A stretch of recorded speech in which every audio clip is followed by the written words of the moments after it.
On the hopeful horizon of 11:45, old battlefields, the inevitable invasion of progress.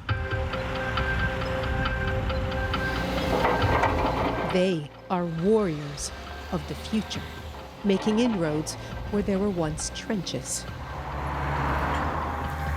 Moving on, as inevitably we always try to do, even after devastating war.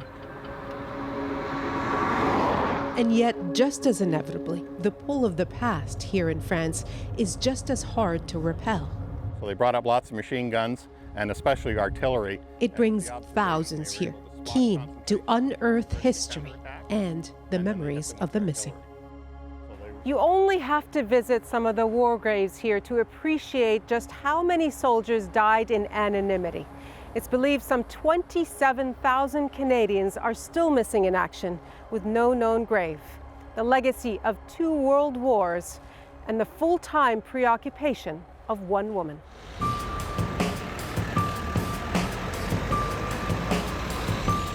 Sarah Lockyer comes to France twice a year, a forensic anthropologist from Ottawa's tiny casualty identification program.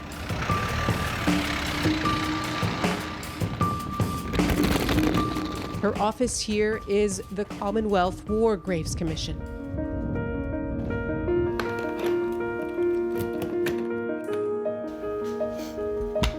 Her job is to pull the past into the present and identify fallen soldiers they still find here to this day.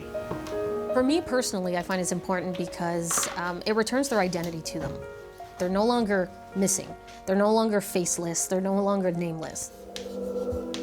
We were not allowed to film the soldiers' remains, so Lockyer used a plastic model to explain what she does. I lay everything out in anatomical order because then I'm able to see, do I have any duplicates? And what morphological markers that I can look at that will help me get an age and sex. The one that when I have it, I get really excited about is the sternal end of the clavicle here. That one is the last one to fuse in the entire body. So that gives me an idea of over 30, under 30. One find near the newly built prison came with crucial clues. We found his boots. We found a bayonet. So there's a button here, which thankfully was quite legible. So there's Canadian-Scottish that you can read all the way around, 16th Battalion at the very top. Every story starts with a phone call to the War Graves Commission. Within 15 minutes, a team is on the way. Last year in June, Steve Arnold got a call when crews building this parking lot made a discovery. The rough position was here, I would imagine, which is right on the front line, really, right on the German trench. The front line. This will also be returned to the family as a person. They had found a lot. Toothbrush, the toothpaste. The remains and an unusual number of artifacts were remarkably well preserved. For an investigator, it was gold. This was found on his finger, and is what's called a signet ring. So it has his initials on it, HWS. It is incredible what shape this is in. That came out of the ground exactly like that. We did not clean that. So for us, we were lucky because we also found an identification disc. So this now has some corrosion, has some damage on it, but you can clearly read SGT, HW, and CATH for Catholic down at the bottom. You do have to sort of put up that wall, I guess, to make sure that you do view them just as individual cases to be able to get the work done.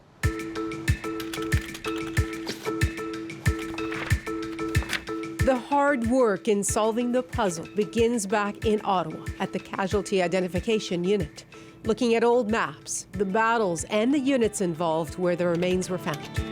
Names of every soldier that died. Then it's to casualty lists, and then war records to compare Lockyer's measurements. Once an identity is confirmed, it's every possible means to find next of kin. Then they make a phone call that can change lives.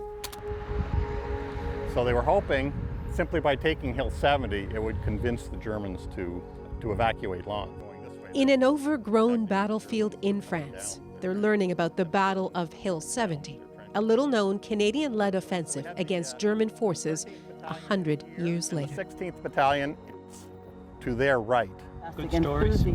Jack Kennedy is a history teacher from Boston whose Canadian great-uncle died in the battle.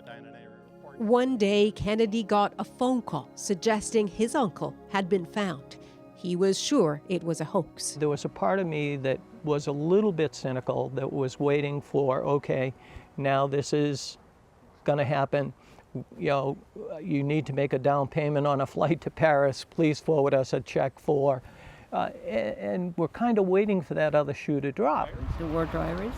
Lorraine Lenya came from Manitoba to trace her great-uncle's final days, all of 22 when he was killed, also in the Battle of Hill 70. No one really talked about it. I knew there was a picture there.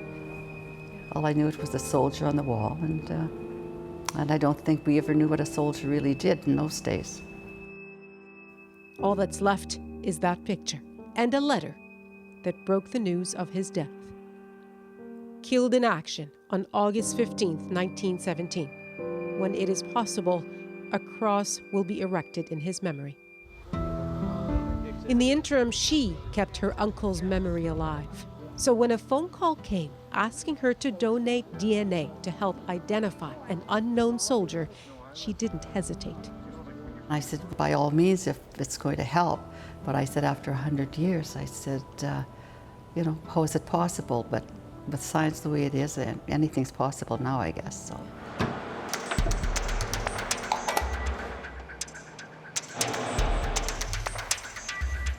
In the mail, she got one of these to collect a DNA sample. Here, it's purified and analyzed to create a genetic profile that can then be compared to a possible relative. The results in Leniak's case allowed the ID process to proceed to the final step.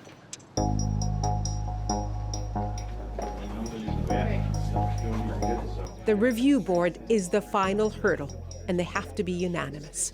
In Leniak's case, it didn't take long, and Lockyer called her that afternoon.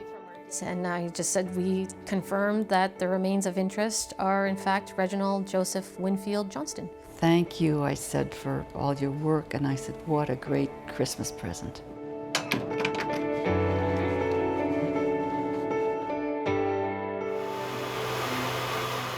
At the Commonwealth War Graves Commission, this is the ultimate aim, to always put names to the headstones as soldiers are laid to rest. Major Harold Shaughnessy and Private Reginald Johnston now have their own, etched with their names and a few words chosen by family. They will be buried with the boots in which they served. Does everybody have a hand to hold? The families now on their own extraordinary journey to the same places, but looking very different now. It's emotionally difficult to Ray to walk in the footsteps of family near Hill 70. Johnston would have been 300 yards or more that way. Where Johnston fell, near what is now a prison, or that parking lot where Shaughnessy died at the front line.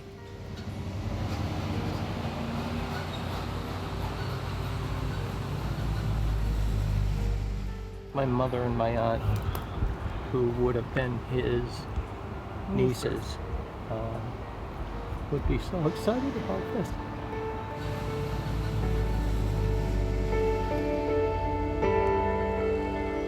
Here is the identification disc. Part of the experience, the overwhelming surprise of inheriting their uncle's belongings. Oh my God, imagine. Some coins. And if you're wondering, it's exactly why Lockyer wears those glasses. Little metal cup. I wonder.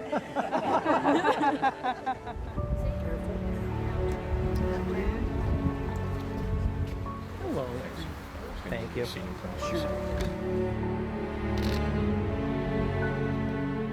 Nearly 100 years later to the day, their turn had finally come.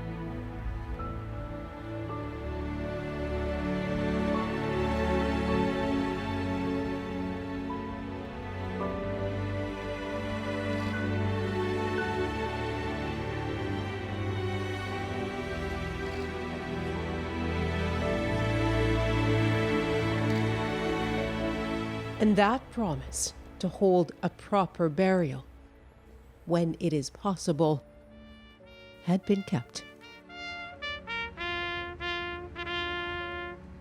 They had to be here. It was my duty. Now we know where he is and what happened to him, and he's being buried with his company and with great respect and dignity. And that's important. Canada cares. You know, and the fact that after 100 years, Canada could turn around and go to these particular lengths to put this together, I thought was incredibly impressive. And intensely personal to Lockyer too. Her own grandfather fought in the Second World War.